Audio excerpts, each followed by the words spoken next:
Daily Manna from the Torah by Dr. Ketriel Blad. Shalom and welcome to this new week with Parashat Tavoh, when you come.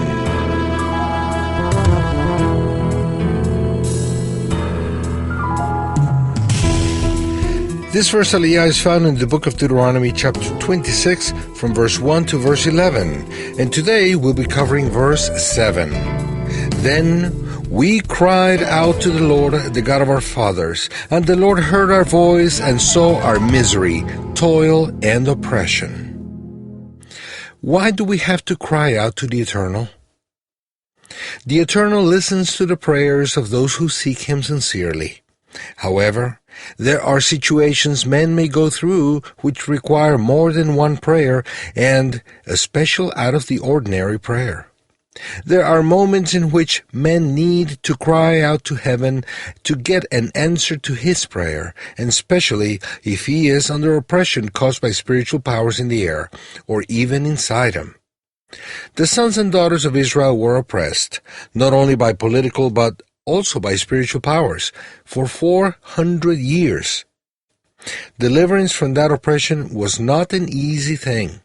Large spiritual battles were required to bring redemption into that humanly impossible situation. It's possible that the chosen people's prayers for deliverance weren't that intense at the beginning, because the situation they were in wasn't totally bad and they could stand it. However, as the enslaving pressure built up, also the tone of the people's prayers changed in intensity and depth.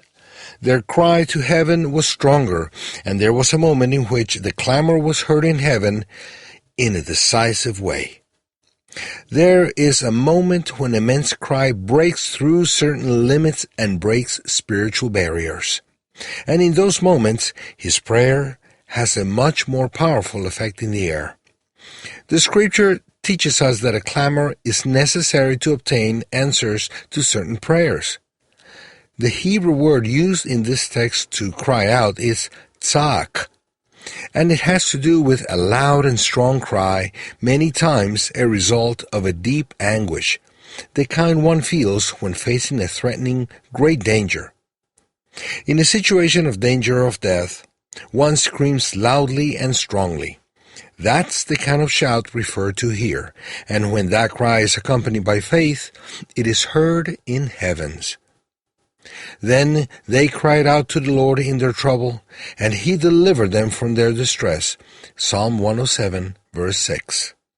Then He said to them, "Suppose one of you has a friend, and he goes to him at midnight and says, 'Friend, lend me 3 loaves of bread, because a friend of mine on a journey has come to me, and I have nothing to set before him.'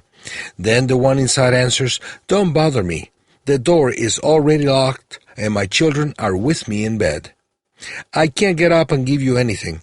I tell you, though he will not get up and give him the bread because he is his friend, yet because of the man's boldness, he will get up and give him as much as he needs. So I say to you, ask, and it will be given to you. Seek, and you will find. Knock, and the door will be opened to you. For everyone who asks receives, he who seeks finds, and to him who knocks the door will be opened." Luke 11, verses 5 through 10. And He told them a parable to the effect that they ought always to pray and not lose heart. He said, "In a certain city there was a judge who neither feared God nor respected man. And there was a widow in that city who kept coming to him and saying, 'Give me justice against my adversary.' For a while he refused, but afterwards he said to himself, 'Though I neither fear God nor respect man, yet because this widow keeps bothering me, I will give her justice, so that she will not beat me down by her continual coming.' And the Lord said, 'Hear what the unrighteous judge says. And will not God give justice to His elect, who cry to Him day and night? Will He delay long over them? I tell you, He will give justice to them speedily. Nevertheless, when the Son of Man comes, will He find faith on earth?" Luke 18, verses 1 through 8. The effectual fervent prayer of a righteous man availeth much. Elias was a man subject to like passions as we are, and he prayed earnestly that it might not rain. And it rained not on the earth by the space of 3 years and 6 months.